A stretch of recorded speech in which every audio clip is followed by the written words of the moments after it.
Hey everybody, Dan here for Comic Frontline. It is time for another IndyPlanet comic book haul. Most of these books were purchased at IndyPlanet. We do have a few Kickstarters. So usually I'll leave my own book for the end. But to celebrate my 25th issue of Argo 5, I'm going to kind of put that front and center. Argo 5, number 25. We got this great cover by Alex Garcia, who does the interiors. Dijo Lima, who has been doing some work for Marvel. He's the color artist. Oops. Breaking my own rule of not putting anything too spoilery. Let's see what we got here. Some art.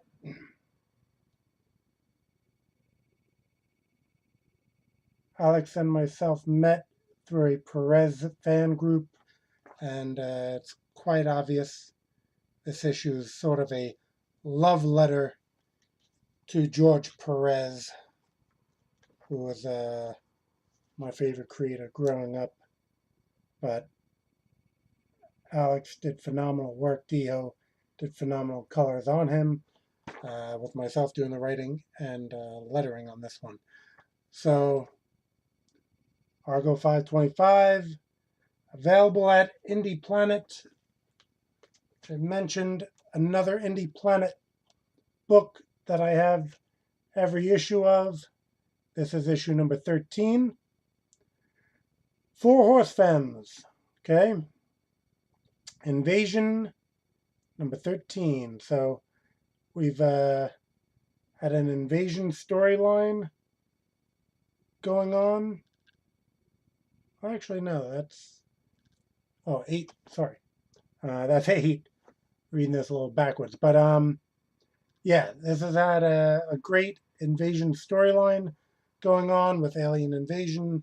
Stuart Black doing everything, writing art, colors, letters. He's a creative dynamo. Really love his style, love his story. He has a great sense of costume design also. I love some of the alternative looks he comes up with for the girls here of the Four Horse Femmes. Well, the story obviously follows the four members of the Four Horse Femmes. There's great supporting characters.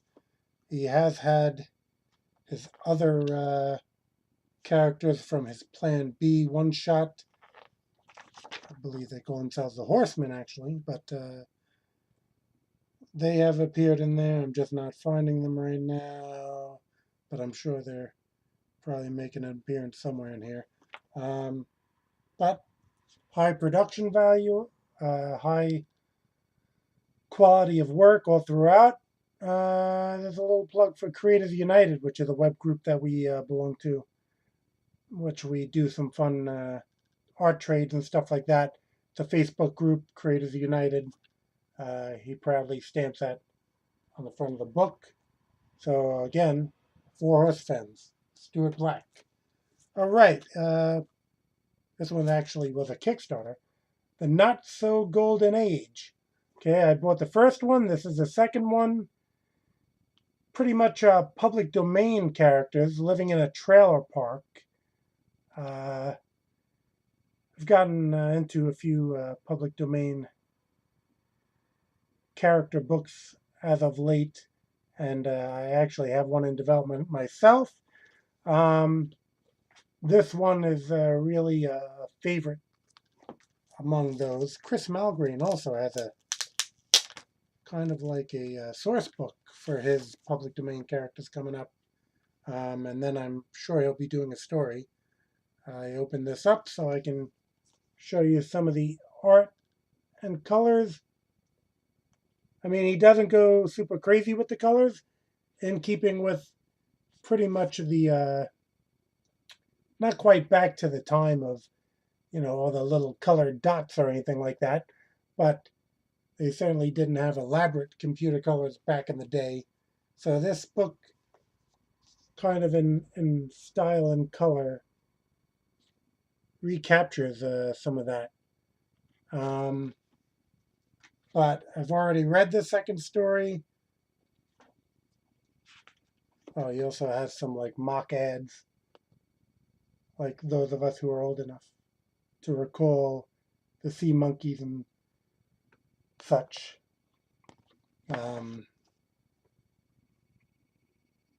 You can see some of his takes on that throughout the book. And there's a short backup story, and there's some pinups in the back.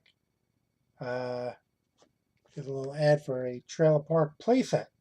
So you could have your own little, here you go, not so golden age action playset with your own trailer park action. Came with a little sticker and a business card. So, again, a book that I will highly recommend.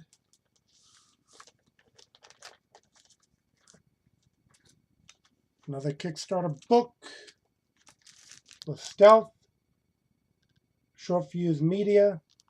Okay, you got issue 1, and you got what I believe was a web series of Stealth. Okay, that started it, which is a little more of like an animated style, but very nice. Let's see. There's a little preview of some action there, punching out a couple of hoodlums. Let me open this one up to show you. Oh, and it came with some prints.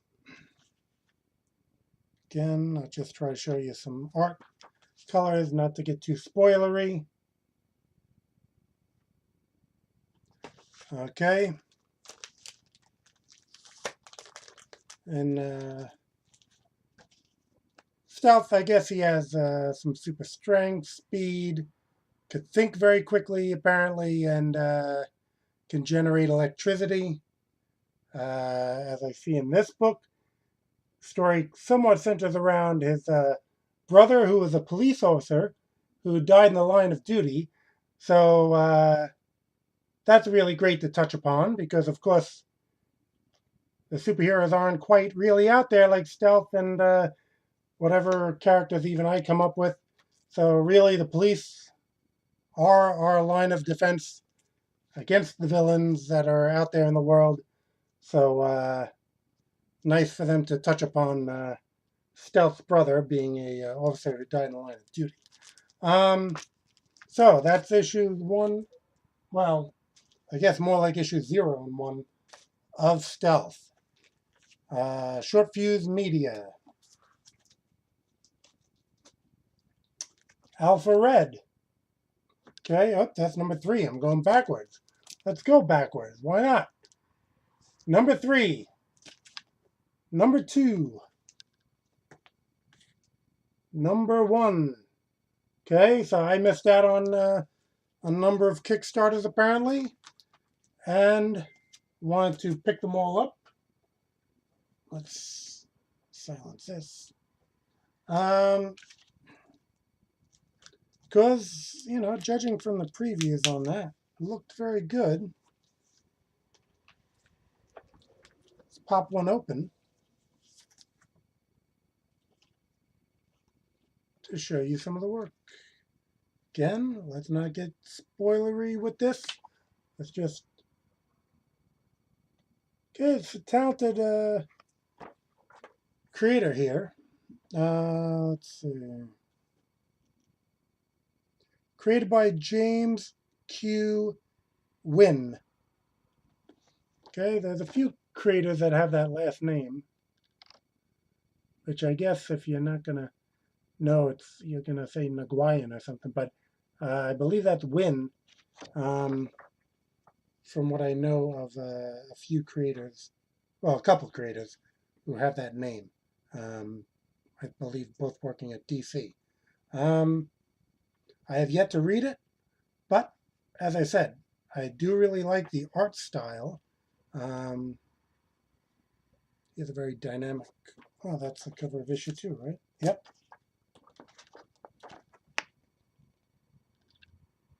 Great, like, musculature with this artwork. So I will look forward to reading all 3 issues. Let's see.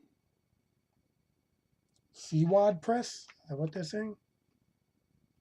Guess so. Oh, Forward. That's a 4. Forward Press. And that's Alpha Red. And there we have even a website here. alpharedcomic.com. So even though the Kickstarter's over, maybe they're selling them at that website. All right. So that's Alpha Red 123. Okay. Now, on a previous indie haul, I had SFC. Okay, whoops. I always go out of order now. I don't know what it is. Here's number 2. That was number 3 I just was showing you. But SFC, Evoluzione. I don't know. That's what I'm saying. Evoluzione is, unless that's just supposed to be evolution, you decide for yourself there. That's the name of the company. And I did have SFC1 in one of the hauls. I read it. It was very good. Again, I'm a WWE fan or an Impact Wrestling fan also, just a wrestling fan in general. And this kind of takes its cue from that, but with superpowers. I haven't read 2 and 3 yet, but here they are. Number 2.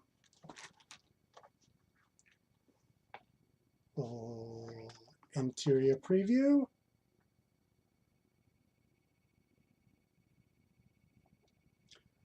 And there's a cover for number 3.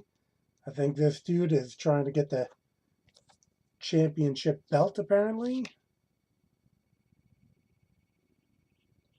Okay. A little preview of number 3. There, you got some action going. All right. Let's see. I know Marcel Dupree is kind of like one of the driving forces there for SFC and for Evolution, I'll say. Story, Marcel Dupree, John Grizz, Julian Coleman, Guido Martinez. Script by Marcel Dupree, John Grizz. Art, Lucas Perdomo. Colors, Marco Paganata. Letters, Brant Fowler. I think people at Comic Frontline kind of maybe recognize that name. And Mika Myers also did letters. Covered by Joel Couture and Marco Paganata. Edits Guido Martinez. Joel Couture, or Couture maybe, has been doing some really great work talking about this company. I did back POM, and Joel Couture did a great cover for that. So I will look forward to that. Hopefully in the next haul from the same company, we have Delilah Blast. Okay. She's blue.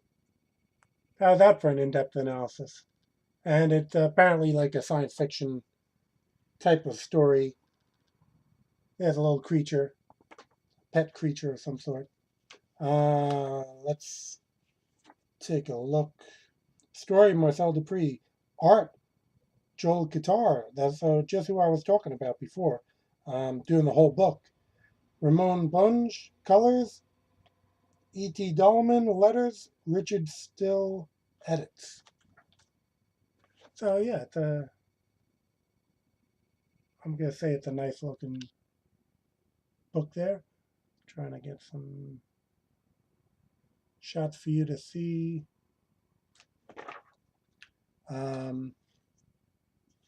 That's just kind of like an overall nice page. Didn't skimp on the backgrounds there. So that's another book by Evoluzione. Maybe I'll have to hit up Marcel and find out how to pronounce it. Top Secret Press. I had backed the sketchbook, which has art by Raphael Langelis, who has done work for me in Argo Comics as well. It's a black and white sketchbook. Pretty much has some pencil pages from stuff. Pin-up, here's, I think, the wrap cover for a seventh sister who I backed as well. And I'm kind of waiting on that one. Raphael, I believe, did the interiors on that. Here's another pin-up by him from that. So overall, as I said, it's pretty much preview art, maybe some process if you like to see pencils prior to inks. As I said, Seven Sister I look forward to. And this book again from Top Secret Press. Standard Comics, okay. There's Sentinels. And they've jumped over to issue 267. I think they want to get like that Bronze Age feel of comics that had been around for a long time. They had interesting looking characters. So I picked this up. Again, I've seen them use some of the artists that I've utilized as well. Apparently the owner is a big fan of Mitch Ballard, who is another artist with a Perez type style. So it's no wonder that we both encountered him. He has actually a little pin-up by Fred Hembeck that's on the back there. So, again, they do kind of have that Bronze Age feel to it. Let's see, a little bit of artwork here to give you an idea of the style of art on the interior. And I've yet to read it, but it does look pretty good. So I will get around to it. And maybe by the time I'm picking up the next issue for the next haul, I can give a little more insight. Calypso Song. Okay, this is from Action Bunny Comics. Sky Owens is the driving force behind Action Bunny Comics. It's another book by him. Been following him for a long time. Back to, let's see, Night Hunter might have been. No, it had to be before that. Maybe Spandex Girl, Elasta Woman and Spandex Girl they had, which was kind of a take on Electra Woman and Dyna Girl. This company had created, and that was one of his earlier works. So, yeah, we're talking like 20 years of following Sky Owens. And Calypso Song, I think she is a amphibious heroine, and apparently hangs out with Walrus at times.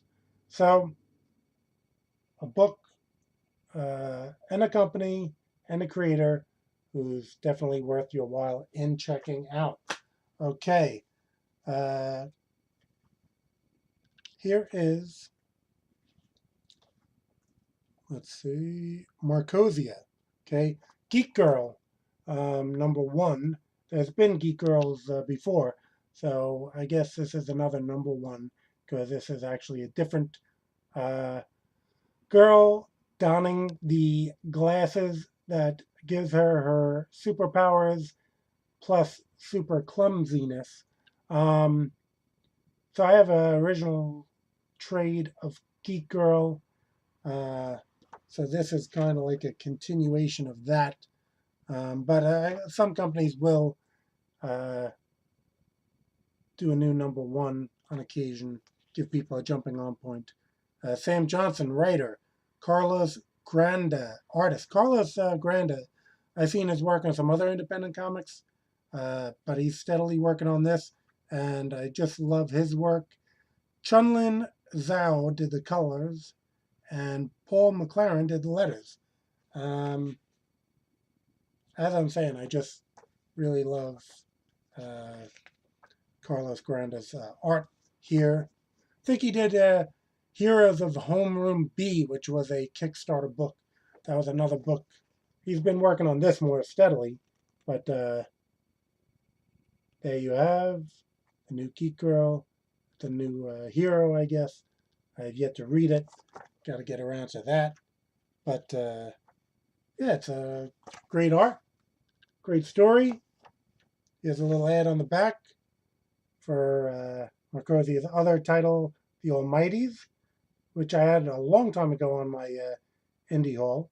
There's a little New Mutants parody cover there.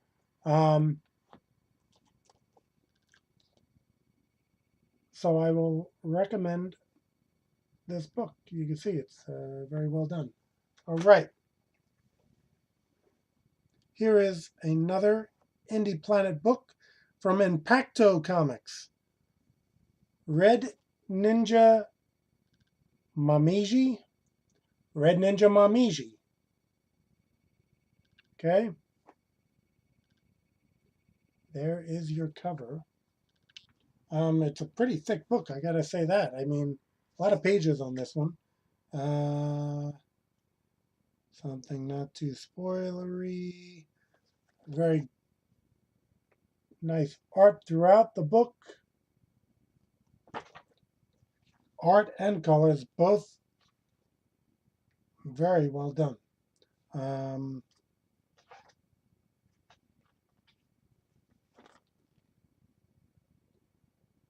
Red Ninja Mamiji, okay? So you're getting an idea of the art and colors here. Let's see. Story, Rodrigo Yanez Garcia. Pencils, Leo Matos, who I've seen, I guess Comic-Con art, maybe on eBay. He does some pieces over there. I've seen his work before. Really talented artist. Colors, Rodrigo, well, it's the same thing as a writer. Rodrigo, I'm getting tripped up on this. Yabanez? Or think something silent there. Maybe it's Banez or Yanez. But he did the writing and the coloring and proofreading Julio Bohoraquez. Okay? Sorry. That's as good as I'm going to do with some of these names. Oof.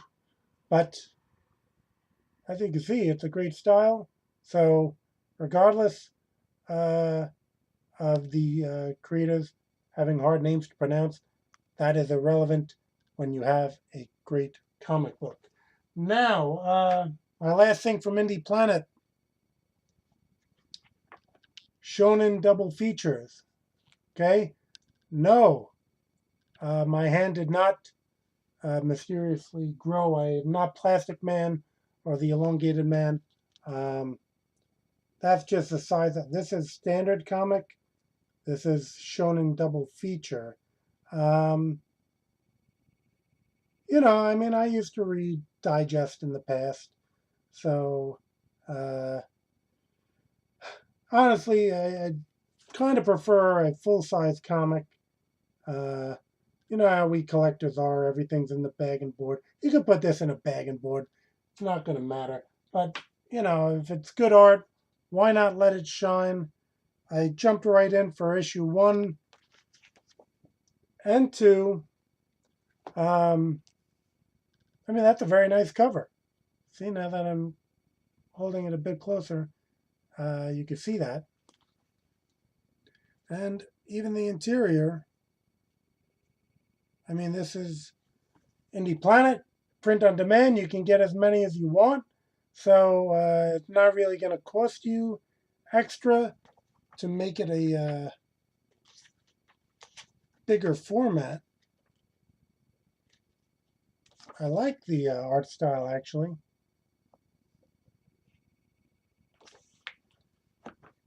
Issue 2 had a great looking story in it as well.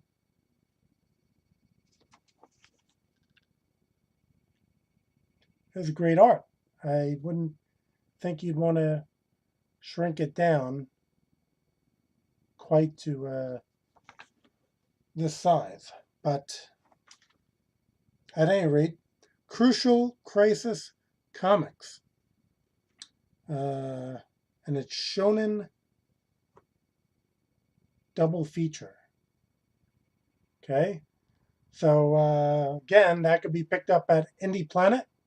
You can search IndyPlanet for a lot of these books, including, again, Argo 5, number 25. I got a website, argocomics.com. You can also check out my channel, Argo Comics. But most importantly, you can keep coming back to Comic Frontline for all your comics news, reviews, and entertainment. See you on the next Indie Haul.